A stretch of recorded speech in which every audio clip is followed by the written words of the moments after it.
Today I'm going to talk about a rather large mistake that I recently made with Lightroom that I'm going to go over because it might help you avoid making the same mistake that I did. I'm going to show you what I'm doing to sort of rescue myself and my work. And if you stick around, I'm going to show you sort of all the process that I go through in Lightroom and also a little bit of Photoshop work that I do to edit my portraits. So if you're interested in portrait photography or even just understanding Lightroom a little bit better, you might stick around. This might be helpful for you. So if you use Lightroom, you probably know about Lightroom catalogs. But simply put, Lightroom Catalog is a database where information about your photographs is stored, information about like where they are, but it also stores information about any editing changes that you make to your photos in Lightroom. When you open Lightroom, you'll have a catalog assigned to it, and it will default and create just a base catalog. The catalog is a really key feature because since your edits are simply stored in the database that's the catalog, no edits are ever made in Lightroom to your actual original files. So that's great. So you don't have to worry about, opening a photograph that you took and making changes to it, saving them and then deciding, oh, I didn't want to do that. I really messed that up or something. In Lightroom, the changes are stored in the database. You can reset them at any time. You can change them at any time. It's a really, really powerful feature of Lightroom. Now, I use Lightroom to make adjustments to all of my portrait clients' photographs. And that means in any given month, I make adjustments to probably thousands of images. Now, whenever you close down Lightroom, it will ask if you want to back up the catalog. And it recommends you do this at least once a week. And I think you probably know where this is going. So for several months, I did not back up my catalog. No excuse. There's no excuse. I just got lazy and impatient. It takes a few minutes because my catalog's pretty large. Naturally, my catalog got corrupted. And anytime in the past this has happened, it ended up being fine. It was able to repair it. It was fine. And I kind of took that for granted because this time it did not work. Now, fortunately, a lot of my clients have already placed their final orders and I've delivered their images, so I don't really need to worry about those unless they come back to order more. But I do still have clients placing orders now, and I've lost the edits that I did to their images before I delivered their preview galleries to them. I need to essentially recreate those edits, which is just yay. I thought I would go through my strategy here, what I'm doing to recreate those edits, with hopefully the least amount of pain in case this helps anyone else. It's also a good chance to show you my Lightroom editing and my portrait editing. If portrait photography is something you're interested in, maybe this will help you out a little bit. So let's go rescue my files. All right, one of the first things I want to mention is that even though I delivered probably close to 100 images, preview images to this client, I don't have to go back through and edit all of those and put the Lightroom edits back on all of those 100 images because the client only actually ordered about 20 images. So I have gone through and selected those images. That's why you see them highlighted in green. That's just my way of selecting out the images for the client. And now I'm just going to go through and work on those 20 images. Okay, we're here in the library for this particular client, and like I said, because I lost my catalog, I've lost all the settings. Now I've already fixed some of them. Once you fix the settings on one of the images, you can sync those to the other images. So I'm going to go here and fix this one. Obviously I want they need to look like what the client saw. So obviously I went through, I did adjustments like this one. I adjusted the color and the lighting a bit and a lot of things before my client ever saw them. And I need to make them match what the client saw. So I need to sort of recreate the settings as I had them. What I'm doing is I'm going into this client's favorites that they use. This is a website I use to communicate with my clients, to show them their galleries, to take orders, all sorts of stuff. And they can also go through their galleries and favorite the ones they want. So I can choose the photo, and there's that one. And this is what the client saw. This is after me doing some edits to it in Lightroom. So this is what I have to start with. And I don't honestly remember exactly what I did, but I think I can match it pretty well because I kind of use a very limited set of settings and adjustments and presets anymore. So what I'm going to do here is use Reverie from Pretty Presets. And I'm going to bring up the exposure a little bit because that seems a little bit dark, not a lot. Maybe bring up the shadows a little bit, and then I'm going to warm it up a lot because I think you can see here this is much warmer here than this one. And what I like about Reverie, it does tend to cool things down a little bit, but it makes colors very, very rich, and I really like that about it. And then what I'm going to do is add, this is another one from Pretty Presets from their Salted collection, and it's a sun glow basically. So I'm going to use that, and I'm going to bring that over here to this side because in this session this is where the sun was setting. So I think we're getting closer there. And yeah, I think that this one is still a little bit, you can see it's a little brighter in the greens and a little bit warmer still. So I'm going to warm it up a little bit, and then I'm going to come to the greens, and I might change this hue a little bit so the greens are a little bit greener, and maybe play with the luminance of them a little bit there and see. Yeah, I'm getting a little bit closer. These are still greener greens. Maybe if I bring the yellows up. No, I don't like that. Bring my greens up and maybe even saturate them a little bit more. And then I'm going to bring those shadows up a little bit more. And yeah, that's pretty close. And it's not perfect, and I'm not really worried about it being exactly perfect. The client's they're not gonna notice.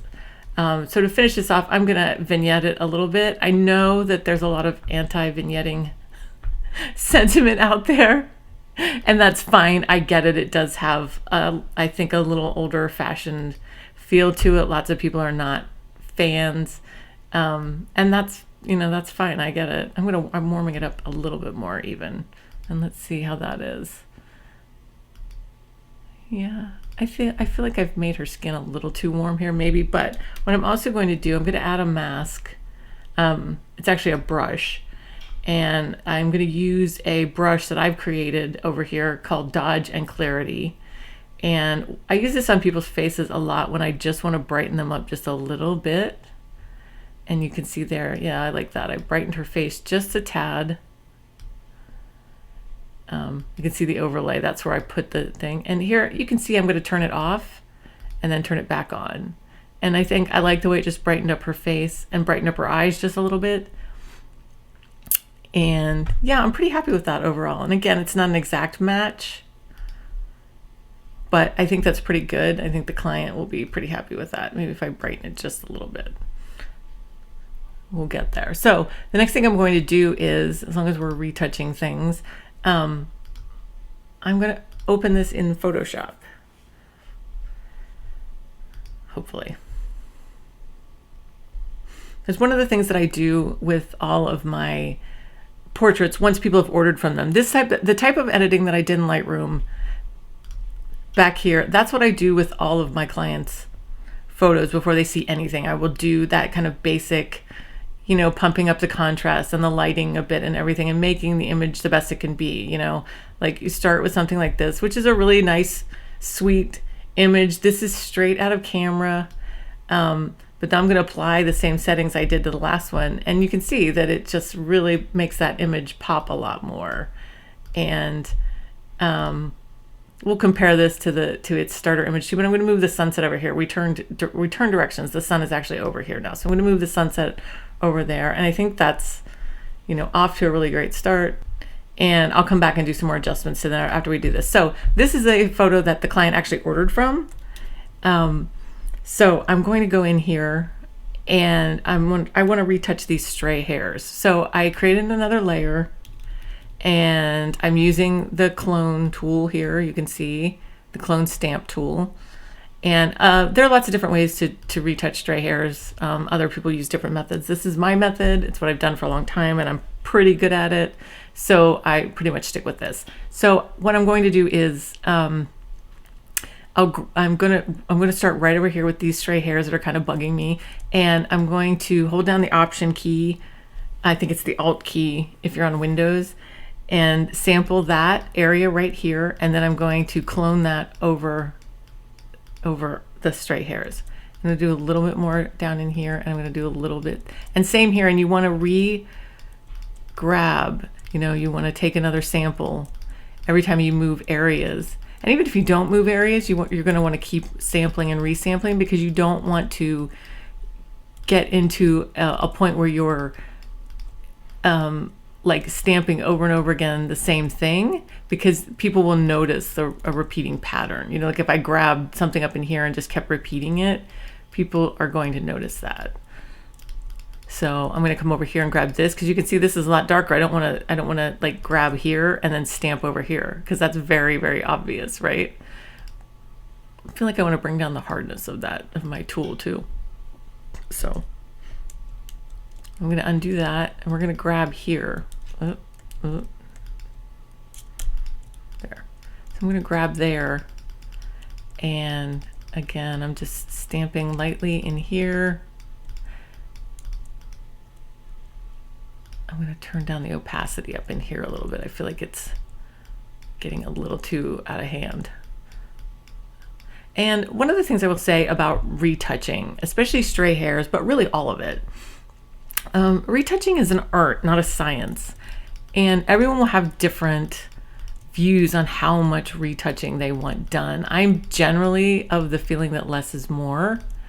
I don't want to go crazy. I don't want people to look like their skin is plastic, and that their eyes are fake. And I think, myself included, a lot of us got really carried away with retouching when the tools first got really good in Photoshop, and sometimes went a little nuts with it.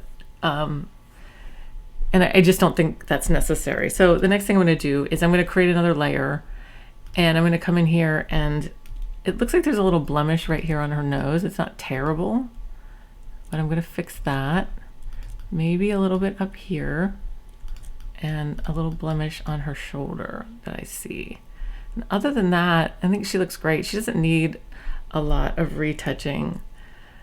She's got really beautiful skin and everything else. And again, and you may notice up here too, I didn't retouch every single stray hair. Like, there's still some stray hairs around, right? Because if you get rid of all of them, that's not how people's hair looks. And it'll start to look like they have a hair helmet, right? Like, it looks really fake. And for me, the goal of retouching is to just make people look their best, but to look like maybe no retouching happened. Like, look at it and go, people could look at it and go, wow, that's just great. You look great. I think that's the point. So I created one more layer, and what I'm going to do here is I turn the opacity down to 17%. And what I'm going to do here is, just on this eye back here, I'm going to reduce this under eye shadow just a little bit. And again, I don't want to get rid of all of it. I don't want to get rid of all, elements. I just am reducing it a little bit. Again, if you get rid of everyone's, every single mark on their face, they're going to look very fake. So I'm going to flatten that image. And then last thing I'm going to do is I'm going to use this eye sparkle brush from Florabella. It really is just a combination of brightening and sharpening. And I like to do this at the end. It's just a brush, and I'm going to increase the size a little bit and just sweep that over her eyes.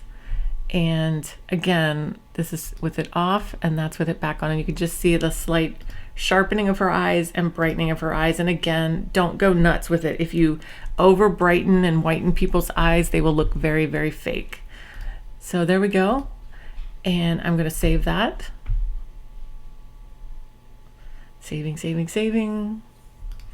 And we'll go back to Lightroom. So that one's finished. And now I will just go through all of these images and repeat that same process essentially. And one time saving trick that also helps give your images a consistent look is that you can paste the settings onto the other images, either using the previous button or by syncing your images. And then you can make any minor adjustments from there. But at least you're not starting from scratch on every image. So that's it. That's the video. The moral of this story is to back up your Lightroom catalog often so you don't have to do this. As always, if you have any questions, just put them in the comments down below. I'll do my best to answer them if I can. And thanks for watching.